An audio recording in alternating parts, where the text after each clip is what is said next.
안녕하십니까. 서남의 코믹 한국사 12일을 시작하겠습니다. 오늘은 마침 추석이네요. 이 영상을 보시는 모든 분들이 행복한 한국이 됐으면 정말 좋겠습니다. 오늘 순서는 중국 요동 지역에 있는 요하 문명 이야기 첫 번째를 시작하려고 합니다. 여러분들은 중국의 동북공정 또 요하문명이란 말을 들어보셨습니까?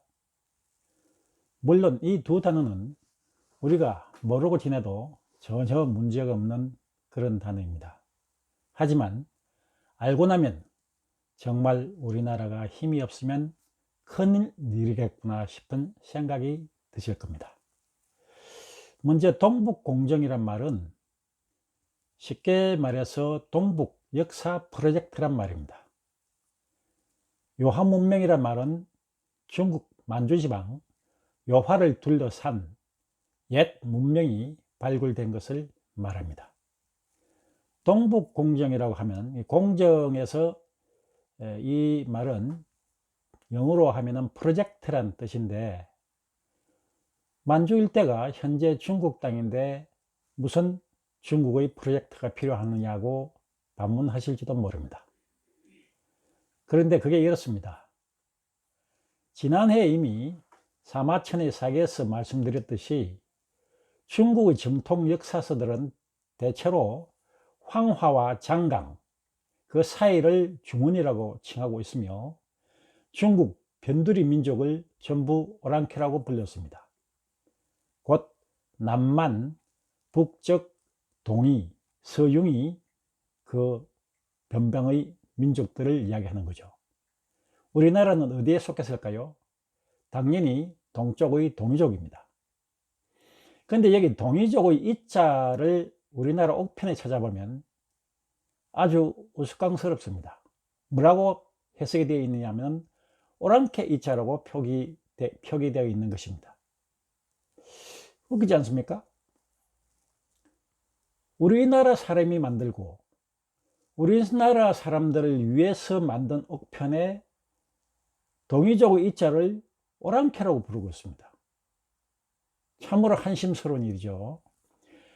오랑캐란 말은요, 그 어원을 따져보면은 중국 만주족 중에 올량합이란 민족이 있었고, 이 민족들이 우리나라 변경을 자주 침범했다고 합니다.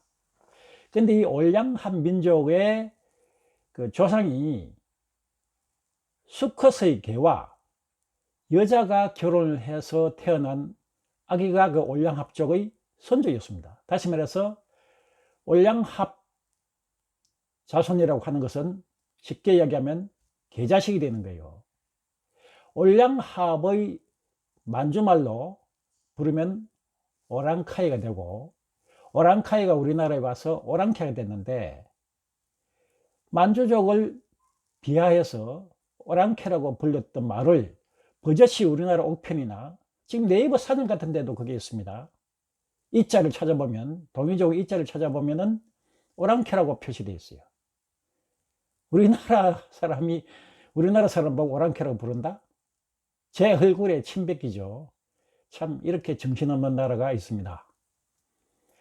그러면 오랑캐라고 부르지 말고 어떻게 불려야 하느냐?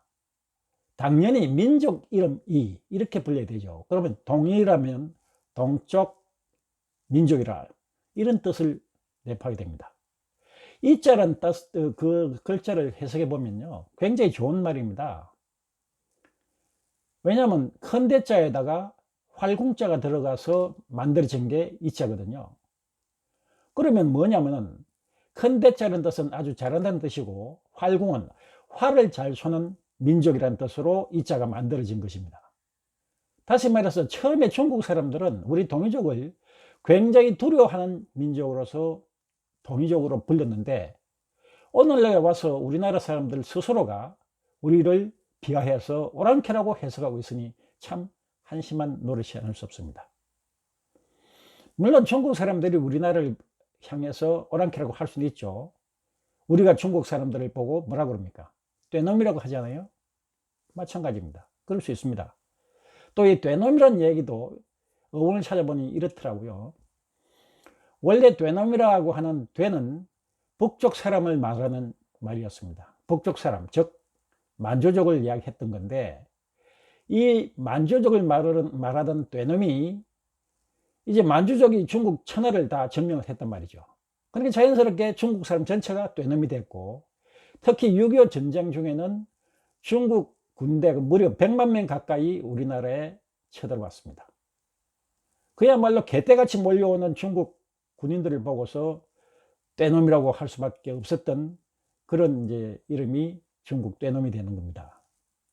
우리가 중국 사람을 떼놈이라고 그러고, 중국 사람이 우리나라 사람들을 보고 뭐 오랑캐라고 할 수는 있겠지만, 우리인 스스로가 오랑캐로 불려서는 절대 안 되겠습니다. 자, 그 다음에 요한 문명에 대해서 한번 살펴보려고 한다면은, 요한 문명은 1909년부터 그 발견이 시작이 됩니다.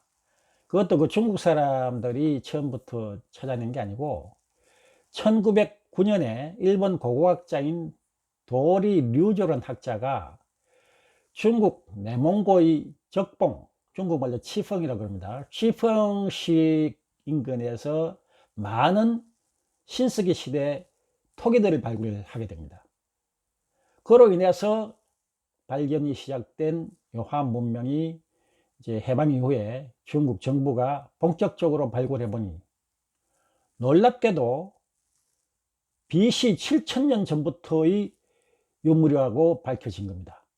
물론 이 연대 측정은 탄소 연대 측정법으로 이제 한 방법인데, 우리가 일반적으로 어릴 때 배웠던 게 세계 4대 문명이라고 하고 있습니다. 세계 4대 문명의 발상지. 그러면은 그 메소포타미아 문명, 인더스 문명, 그 다음에 황하 문명, 그 다음에 이집트 문명을 일러서 세계 4대 문명의 발상지라고 하지 않습니까?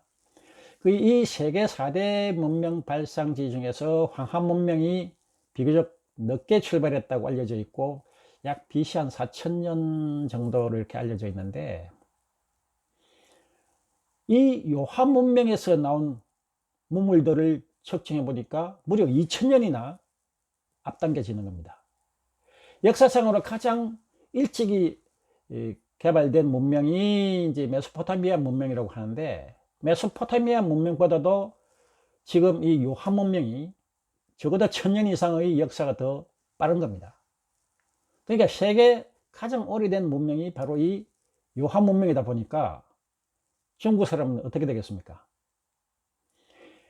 옛날부터 사마천의 사기 이후에 중국 역사서들은 이 오랑캐족의 역사를 자기들이 인정하지 않았습니다. 그 증거가 바로 북방민족을 가장 경계하여 만들어 놓은 것이 뭐죠? 그렇습니다. 만리장성입니다. 만리장성 이북의 역사는 자기들의 역사가 아니었습니다. 그런데 지금 가만히 생각해 보니까 세계 가장 오래된 문명이 이 지역에서 나오고 있고, 또 이 역사의 문화가 결과적으로 한국 민족의 선조였다고 알려지면은 중국 사람이 어떻게 되겠어요? 낭패하게 생겼죠. 그래서 중국이 부랴부랴 동북공정이라는 동북 역사 프로젝트를 만들어서 만주에서 발견된 이 요한 문명을 중국의 문명으로 만들고, 지난 시간에 말씀드렸던 우리 선조 중에 치우천왕을 중국 민족의 원조로 지금 만들고 있습니다. 그것이 바로 동북공정의 목적이죠. 그래서 이제 이 동북공정을 서둘러서 지금 마무리를 지었는데, 거기에서 이제 자기들이 이제 주장하는 게 화이 동근, 중국 민족과 동이족은 그 근원이 같다, 이렇게 해서 동북공정을 자기들의 역사로 편입시키고 있습니다. 재미난 거는 안타깝게도 우리나라에서는 이 요한 문명을 우리나라 역사로 받아들이는 학자가 그야말로 그 정통 사학자들이 아니라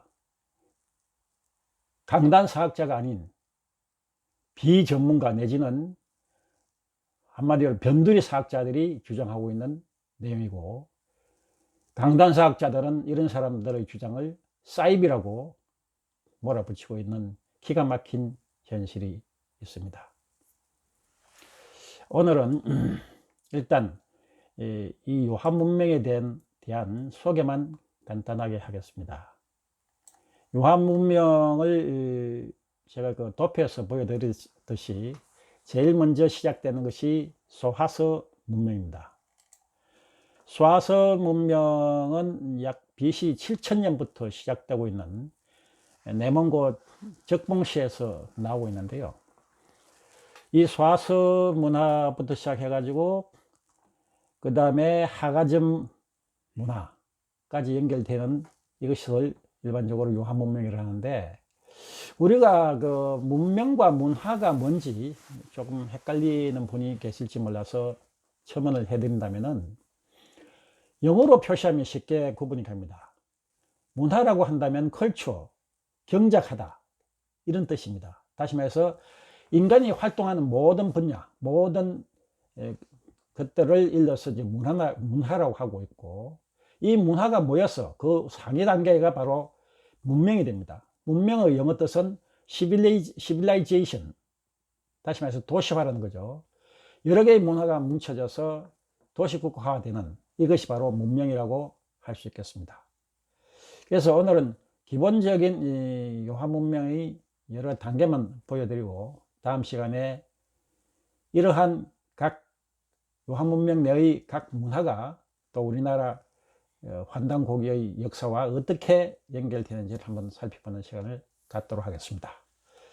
오늘은 추석이라서 고향을 가야 하는데 아시다시피 코로나 때문에 가지 못했습니다. 그래서 고향을 못 가는 대신에 작년 이때 제가 고향에서 지었던 시한수를 읊고 끝내겠습니다. 제목은 아버지의 사진이라는 시입니다. 아버지의 사진.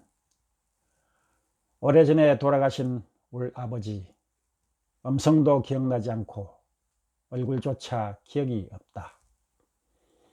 추석 아침 제사상에 놓인 영정, 내 사진인 듯 하여 깜짝 놀란다. 역시 나는 아버지의 아들이었구나. 아버지와 한 몸으로 살아왔구나. 감사합니다. 좋은 명절 되시기 바랍니다.